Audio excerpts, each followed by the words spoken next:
Assalamualaikum warahmatullahi wabarakatuh. Hamdan wa syukran lillah. Salatan wa salaman ala nabiyyina Muhammadin sallallahu alaihi wasallam. Bagaimana kabar anak-anak Al-Irsyad yang solih dan solihah? Semoga kita selalu dalam keadaan sehat walafiat. Pada kesempatan ini, Ustadzah Quratul akan menyampaikan tentang bulan Muharram. Yuk kita simak bersama. Kita mulai yang pertama, yaitu sejarah. Sejarah 1 Muharram tahun baru Islam ditandai dengan peristiwa besar, yakni peristiwa hijrah Nabi Muhammad SAW dari kota Mekah menuju Madinah pada tahun 622 Masehi. Perhitungan tahun baru Islam bermula pada masa Khalifah Umar bin Khattab radhiyallahu anhu, tepatnya 6 tahun pasca wafatnya Nabi Muhammad SAW. Khalifah Umar bin Khattab bermusyawarah dengan para sahabat dan singkat kata mereka bersepakat untuk menjadikan momentum di mana terjadi peristiwa hijrah Nabi sebagai awal mulai perhitungan tahun dalam Islam. Sebelum mengenal kalender Islam atau kalender Hijriah, masyarakat Arab mengenal tahun dengan menamainya menggunakan peristiwa penting yang terjadi pada tahun tersebut. Misalnya, kelahiran Nabi Muhammad SAW dikenal dengan tahun gajah, karena pada tahun tersebut terjadi penyerangan terhadap Ka'bah oleh pasukan yang menggunakan gajah sebagai kendaraan perangnya. Pembahasan yang kedua yaitu tentang peristiwa penting yang terjadi pada bulan Muharram. Tahun baru Islam diperingati setiap tanggal 1 Muharram oleh kaum muslimin. Nama Muharram secara bahasa dapat diartikan sebagai bulan yang diharamkan, yaitu bulan yang di dalamnya orang-orang Arab diharamkan melakukan peperangan.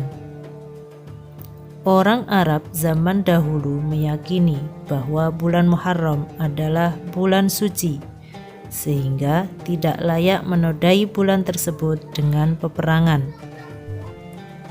Pada bulan Muharram terdapat beberapa peristiwa penting. Pertama, hari Asyura yang jatuh pada tanggal 10 Muharram.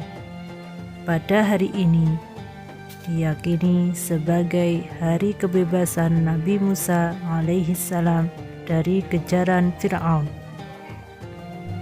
Yang kedua, peristiwa gugurnya Husain bin Ali, cucu Rasulullah Shallallahu Alaihi Wasallam di tanah Karbala. Peristiwa ketiga yaitu bertaubatnya Nabi Adam alaihissalam kepada Allah Subhanahu wa Ta'ala dari dosa-dosanya, dan Allah menerima tobat tersebut.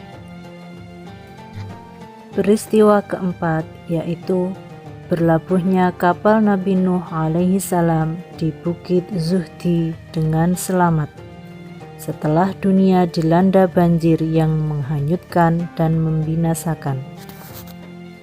Peristiwa kelima yaitu selamatnya Nabi Ibrahim alaihissalam dari siksa Namrud berupa api yang membakar. Peristiwa keenam yaitu Nabi Yusuf alaihissalam dibebaskan dari penjara Mesir karena terkena fitnah. Peristiwa ketujuh yaitu Nabi Yunus alaihissalam selamat, bisa keluar dari perut ikan hiu. Peristiwa kedelapan yaitu Nabi Ayub alaihissalam disembuhkan Allah dari penyakitnya. Peristiwa yang ke-9 yaitu Perang Khaybar, yakni perang yang terjadi pada tahun ke-7 Hijriah. Perang ini menandai penumpasan terhadap kaum Yahudi yang suka membuat kekacauan dan perpecahan di kota Madinah.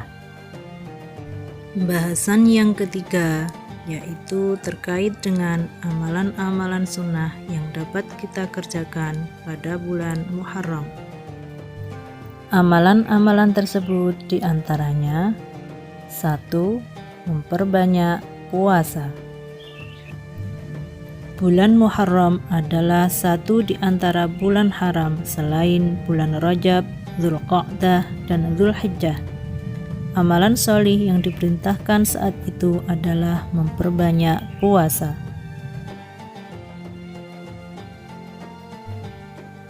Allah berfirman dalam Al-Quran, surat At-Taubah ayat 36, yang artinya, sesungguhnya bilangan bulan di sisi Allah ialah 12 bulan, dalam ketetapan Allah di waktu Dia menciptakan langit dan bumi.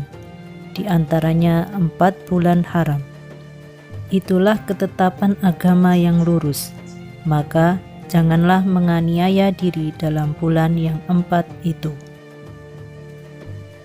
Nabi Muhammad SAW bersabda, Afdalus siyami ba'da Ramadan Syahrullahil Muharram. Sebaik-baik puasa setelah Ramadan adalah puasa di bulan Allah, bulan Muharram. Hadis riwayat Muslim. Amalan yang kedua yaitu puasa Asyura. Puasa yang dilaksanakan pada tanggal 10 Muharram. Puasa Asyura 10 Muharram memiliki keutamaan yang tinggi karena dapat menghapus dosa setahun yang lalu, seperti hadis Nabi SAW. Amalan berikutnya yaitu puasa Taswa, yakni puasa pada tanggal 9 Muharram. Puasa ini dilaksanakan dalam rangka menyelisihi orang Yahudi. Amalan yang keempat yaitu memperbanyak sedekah. Hal ini sesuai dengan hadis Nabi yang artinya, orang yang melapangkan keluarganya pada hari Asyura, maka Allah akan melapangkan hidupnya pada tahun tersebut. Demikian ulasan Ustadzah mengenai bulan Muharram. Semoga kita bisa memperbanyak amalan di bulan Muharram ini. Selamat Tahun Baru Hijriah 1443.